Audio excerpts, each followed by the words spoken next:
Hydrofacial treatment လေးမှာအဆင့်ပတ်နှစ်ဆင့်ပါလဲလို့မေးမြန်းထားတဲ့ညီမလေးကို Hydrofacial treatment လေးကို bed device နဲ့ပြုလုပ်တယ်လေအဲ့ဒီစက်ကလေးကရောဘယ်လိုလုပ်ဆောင်ချက်လေးတွေလုပ်ဆောင်ပေးနေလဲဆိုတာကိုအသေးစိတ်ကိုအမှားကဒီဗီဒီယိုကနေရှင်းပြပေးသွားမှာပဲဖြစ်ပါတယ်ရှင် Hydrofacial treatment လေးကို 6-in-1 Hydrofacial device လေးနဲ့ပြုလုပ်ပေးပြီးတော့ပထမအဆင့်အနေနဲ့ hydrodermabrasion water peeling လုပ်ပါတယ်ဒုတိယအဆင့်မှာတော့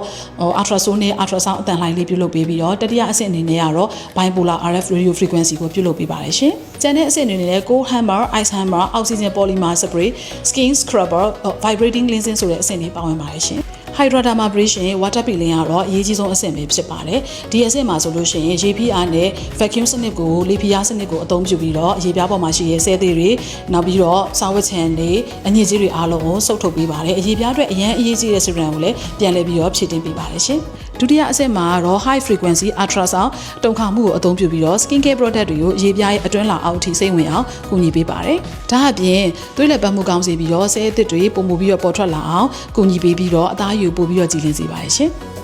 bipolar radio frequency အဆင့်မှာတော့ radio line ကိုအသုံးပြုပြီးတော့အရေပြားအောက်ခြေမှာရှိတဲ့ collagen တွေကိုအပူပေးပြီးတော့နှိုးဆွပေးတာပဲဖြစ်ပါတယ်ရှင်အခုလိုလုပ်ပေးခြင်းအပြင်အသားရည်ကိုတင်းရင်းစေတဲ့ skin tightening effect ကိုရရှိစေပြီးပရေတွန်းတာနဲ့အရေးကြောင်းတွေကိုတက်တာစေပါတယ်ရှင်Skin scrubber vibrating cleansing ဆိုတဲ့အဆင့်မှာ high frequency vibration ကိုအသုံးပြုပြီးတော့ရေပြားအပေါ်ရန်ကဆဲတွေနဲ့အညစ်အကြေးတွေကိုအတုံခါမှုကိုအသုံးပြုပြီးတော့ဖယ်ရှားပေးတာပဲဖြစ်ပါတယ်ရှင်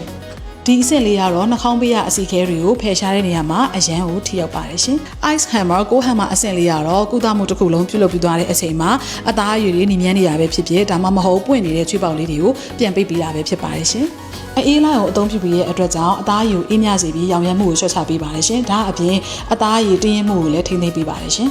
နောက်ဆုံးအဆင့်လေးကတော့ oxygen polymer spray ဆိုတဲ့အဆင့်လေးပဲဖြစ်ပါတယ်ဒီအဆင့်လေးမှာအသားရည်အတွက်လိုအပ်တဲ့ essence ဒါမှမဟုတ်လို့ရှိရင်တိုနာလေးတွေကိုဖြန့်ပေးပါတယ်ဒီလိုမျိုးဖြန့်ပေးခြင်းအပြင်အသားရည်ကိုရေဓာတ်ကိုချက်ချင်းကိုပြေဝသွားစေပြီးတော့တောက်ပဆုပ်ပြေသွားစေပါတယ်ရှင်